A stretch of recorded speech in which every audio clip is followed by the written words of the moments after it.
What's up, guys? Welcome to another edition of K-Cards Baseball. Thanks for joining me this evening, wherever you might be. I say this evening because I don't know exactly when I'm going to be putting this video out. I will be out of town over this coming weekend. It is the wedding anniversary, 10-year wedding anniversary, so I will be out of town with that this weekend. Really looking forward to that. So I thought I would make a couple of videos in advance, and this will be one of them. Tonight we are going to talk about an updated list of the top 5 prospects to invest in right now going into the upcoming offseason for baseball. It's been about a month or so since I've done a top 5 list, and with the September call-ups now complete, and a lot of the guys that were on the list at the beginning and the middle of the season, they get called up and are no longer on the list. Such guys as Jackson Holliday, Jackson Chourio, Brooks Lee, these guys are not on the top 100 list anymore. So we are going to go ahead and update it and give you the new top 5. If you did watch my video from about a month ago, I did do a list of the top 5 prospects expected to be possibly called up in September. Out of the 5, I was right on 2 of them, maybe 3, I can't remember. Marcelo Mayer, surprisingly, didn't get called up, so we'll talk about him here in a little bit. We will do an update on him. But Kobe Mayo did get called up. He is struggling so far. I think he's hitting like .087, and I think his slug or OPS is somewhere around 300. Pretty poor. The other guy that did get called up that was on that list is Jace Young. He is doing a little bit better. I think he's at like low 200s as far as batting average. And I think his OPS is somewhere in the 600 range. So not that great, but also not that terrible. Any of these guys that do get called up in September are definitely going to go through some growing pains, but it is a good way for them to get their feet wet going into next year, and hopefully they get off to a good start this year. We did see how Jackson Chourio and Wyatt Langford struggled at the beginning of the year when they got called up. It took them a full half a year before they started to hit their stride, and now both of them are off and running and really putting up huge numbers over the course of the last couple months. So you got to give these guys that got called up in September a little bit of time, and they will definitely adapt and really step it up going into next year. So anyways, guys, I am going to roll to the computer, and we will take a look at our current top 5 list. The first guy on our list, and number 5, is Xavier Isaac. He is currently number 20 on the top 100 list. The reason why I put Xavier Isaac on this list is that he started out the year at number 63. So he had quite a huge jump this year. Let's take a quick look at one of Xavier's highlights. Would also Thursday on 2-1 pitch, lifted out to left, hit well. Sasaki going back, running out of room, leaping at the wall, and that ball's gone. Xavier Isaac hits another Biscuits homer. It's an 18-5 lead. So if we take a look at Xavier Isaac's stats, I'm sorry I can't quite blow this up to the full screen to make it visible for everything, but we don't really need that. We'll just make do with what we got. Currently this year, he is batting .264 with a .365 on base percentage and a .476 slug for an OPS of .841. Pretty huge. He is definitely a power hitter. In 96 games this year, he has a total of 17 home runs. So if you project that out to 162 games, he would be in that 30 to 35 home run range. His biggest issue is his walk to strikeout ratio. He currently is at 136 strikeouts and 349 at-bats. Not such a good percentage, and 53 base on balls. So I think if Xavier gets that under control, he will definitely move up to the next level. Currently, he is playing at Double A for the Montgomery Biscuits. Kind of a cool name there, the Montgomery Biscuits. His projected call-up year is 2026, and he is 20 years old. If he continues at this kind of pace and does better as far as the strikeout to walk ratio, I think that he might possibly be called up sometime next year. I don't know right away in the spring, but I would expect him to be called up sometime during the year if he continues on the path that he is currently on. So that is Xavier Isaac. We'll take a look at one of his Bowman First cards here in a little bit. Let's move on to number 4 on our list. The next player on our list is none other than Jasson Dominguez. We've been talking about Jasson all year long. He's been out all year this year with Tommy John surgery, but now he has come back and is healthy, and a lot of people are really wondering why the heck the Yankees didn't call him up at the beginning of September. Let's take a quick look at a recent highlight from Jasson Dominguez. He's going to hit 5 straight games now and tees off here, deep right field, and there's his first home run of the series, and it is a bomb. The Martian is clear for takeoff. A 2-run home run, his 4th with Scranton Wilkes-Barre, and it's 12-4. Yeah, that one was majestic. I won't lie to you. Even Dobnak just turned around and watched that one fly. You make a mistake to this guy, he is such a good hitter. Jasson Dominguez this year started out number 20 on the list. He has moved up to number 16.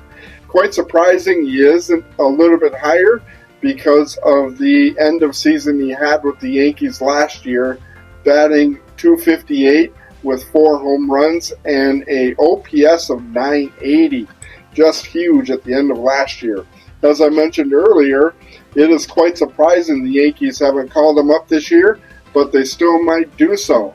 Currently at AAA with the Scranton Wilkes-Barre Rail Riders, he is batting .310 with a .370 on-base percentage and a .500 slug for an OPS of .870. In 54 games, he has a total of 10 home runs. That is pretty good for only having 210 at-bats. His strikeout to walk ratio is 41 strikeouts to 19 base on balls. Still a little bit high. I would expect him to continue to work on that as he moves up to the major league level. He is definitely a future all-star in the league and will definitely be one of the top 10 players in the league within 5 years. You can mark that down as you heard that here first. That is Jasson Dominguez. We'll take a look at his cards here in a minute. Let's move on to number 3 on our list. Number 3 on the list is going to be another one of those super stud Baltimore Orioles. His name is Samuel Basallo. If you don't know about Samuel, he is a catcher with the Baltimore Orioles, and that I think is probably his biggest problem, because I don't see him being called up with Mr. Adley Rutschman being behind the plate for the Orioles for years to come. So unless Adley gets hurt, he might get called up as Adley's backup going into next year. But let's take a highlight look at Samuel. Simpson resets the offering. Fastball swung on and hit high in the air to right center. Marcy back. He's on the track. No doubt about that one at all. It's gone. What happens when a home run's called foul down the right field line? Just hit it to right center. No doubt about it. It's a solo home run for Basallo, and it's 5-3 Norfolk. Oh, my goodness. Yeah, and looking at Samuel's stats, he currently is at AAA Norfolk Tides. He is batting .277 with a .342 on base percentage and a .448 slug for an OPS of .790. Last year, over the course of 114 games, he had a .953 OPS. He has played 113 games this year with 429 at-bats and a total of 17 home runs. So he could definitely be in that 30 home run range with 162 games under his belt. His strikeout to walk ratio is a little bit on the high side again, and same as any other home run hitter, is 98 strikeouts and 42 at-bats. So again, I'm sure that he will continue to work on that in his major league career. His expected call-up date is 2025. He did start out this year number 12 on the top 100 list, and he is currently at number 10. So not that much movement for Samuel. He's kind of reached his ceiling as far as where he's going to be. We'll just have to see what happens with him next year. I don't know if he can move to a different position. It does say that he does play a little bit of first base, but with Kobe Mayo at first base, I don't know what the prospect is going to be for him down the road. I think the Orioles are going to run into a serious problem going into next year with all these high-end prospects. We haven't even talked about guys like Heston Kierstead or Kobe Mayo for that matter, Samuel Basallo, Jackson Holiday. You have all these guys that are going to need a spot on the roster. So I don't know exactly what they're going to do going into next year. We will see. That has yet to be determined. Let's move on to number 2 on our list. Next up on our list is Max Clark at number 2. Let's take a quick look at Max Clark. 1-1 from the right-hander.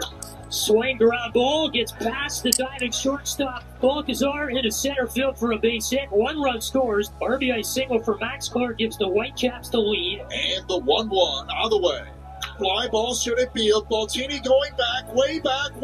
Can't get it. It's off the wall. It's a 3-run triple for Max Clark. And the pitch. Smash up the middle. That's a base hit center field. Johnny Peck comes in to score. A hit for Max Clark. Max Clark is just another stud in a long line of studs for the Detroit Tigers. First off, we had Riley Green. Then we had Spencer Torkelson, who has been a little bit up and down. Went down earlier this year, did pretty well at the minors, and recently has been called up and is doing pretty well for the Detroit Tigers currently. Then we had Colt Keith, who has been up all year and is doing pretty well as well. I'd put him along the same lines as Wyatt Langford and Jackson Churio, guys that struggled at the beginning of the season but have really turned it on here lately. Max Clark is currently the number 6 player on the top 100 list. He started out the year at number 22. He currently is at A+ ball, and his projected call-up date is 2026. He is still only 19 years old, so he is still a youngster for sure. This year at single A+, he is batting .279 with a .374 on-base percentage and a .424 slug for an OPS of .798. In 104 games, he has a total of 9 home runs, which isn't too bad. He isn't really that known for his power. He is more of a on-base guy and pretty much a guy that is going to move runners along. He has 75 RBIs this year in 104 games, so that projects out pretty well. He can definitely be a 110, 120 plus RBI guy with a full 162 games. His strikeout to walk ratio isn't too bad. 91 strikeouts and 60 walks, which is pretty decent. So that is Max Clark, another guy to watch out for down the road. Next up, and number 1 on our list, is Mr. Marcelo Mayer. I feel like I've been talking about Marcelo now for a while. He started out this year at number 18 on the prospect list. He is currently at number 4. I'm really surprised he didn't get called up by the Red Sox yet, being that they are still in a wild card chase. because I think he could really help out the team. We will see if he gets called up yet this year.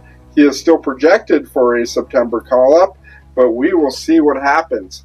Let's take another highlight look at Marcelo Mayer. The 1-2. Swing, and Mayer absolutely demolishes this one to Gifford's Pavilion. A 2-run blast for the top prospect, and the Sea Dogs take the early 2-0 lead in the bottom of the first inning.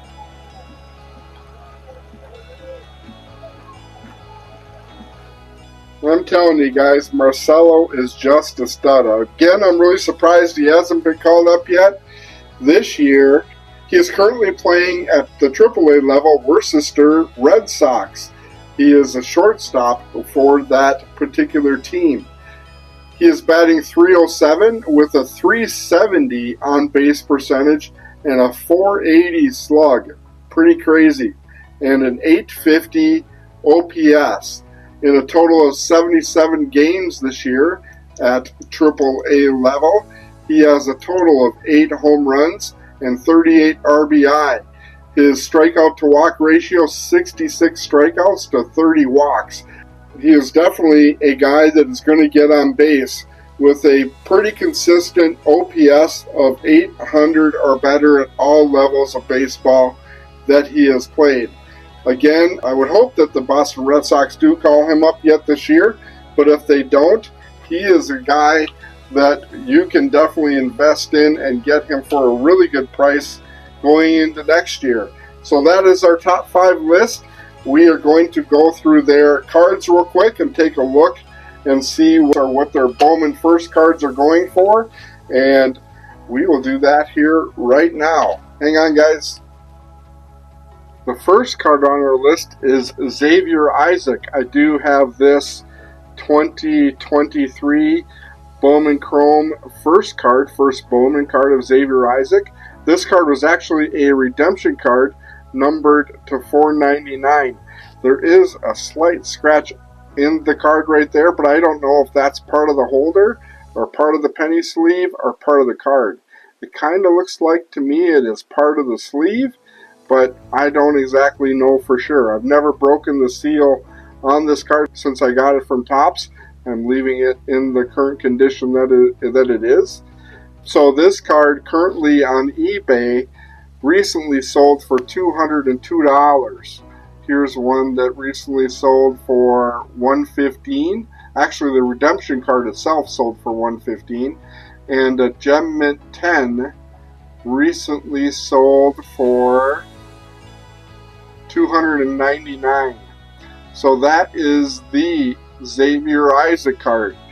Number 4 on our list was Jasson Dominguez, and this is his 2020 Bowman First card, paper.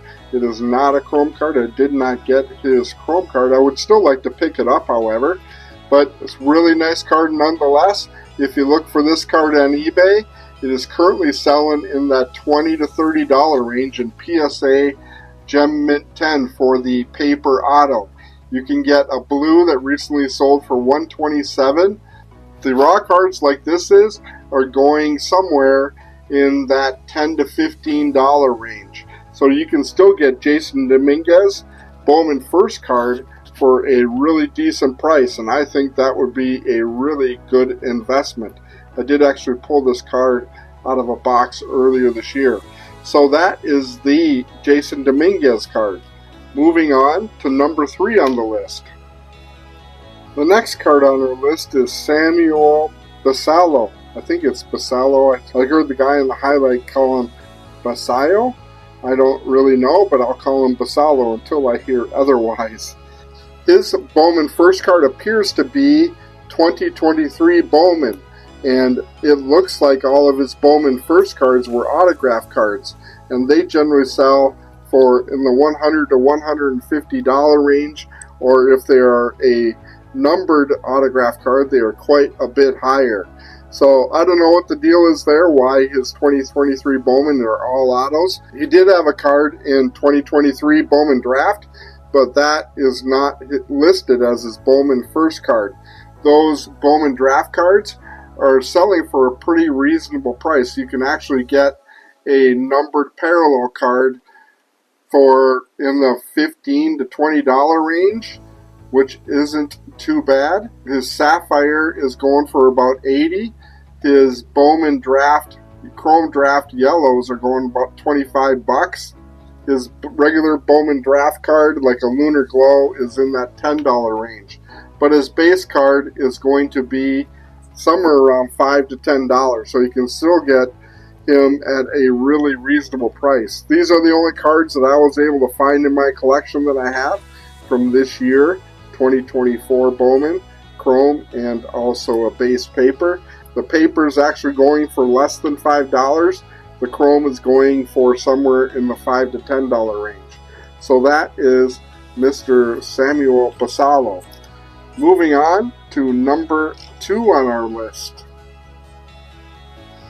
Number 2 on our list is Max Clark. This is a 2023 Bowman Chrome first card, and this card right now is going somewhere in that $5 to $10 range, so you can get him at a pretty decent price.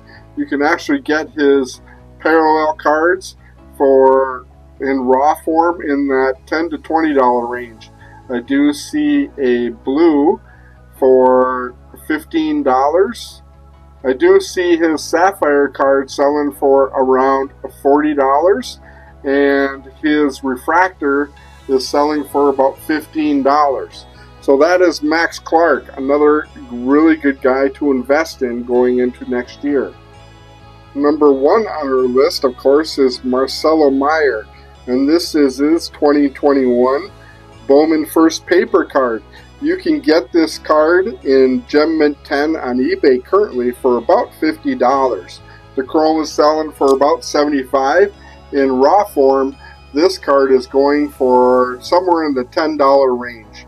His number parallels are going for, in raw form, in that $40 to $50 to $60 range. But this is still a really good buy. As I said, you can get this card currently, the Bowman First Paper, for in that $5 to $10 range. A pretty good buy going into next year. So that, guys, is our top 5 list of players to invest in going into next year, wrapping up this year and going into next year. Most of these guys I would expect to play, if not right away out of spring training next year, definitely sometime during the course of the year next year. And as we know, the winter time is actually the best time to invest in those potential prospects for the upcoming year. Thanks, guys, for checking out this video.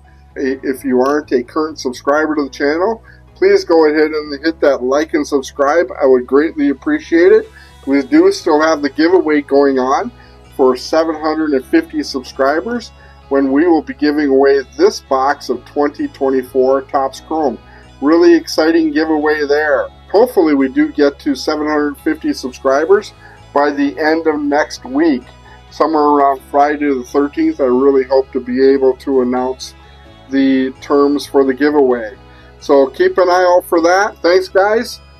I hope you all have a great weekend, and we will talk to you guys soon. Be safe and happy collecting.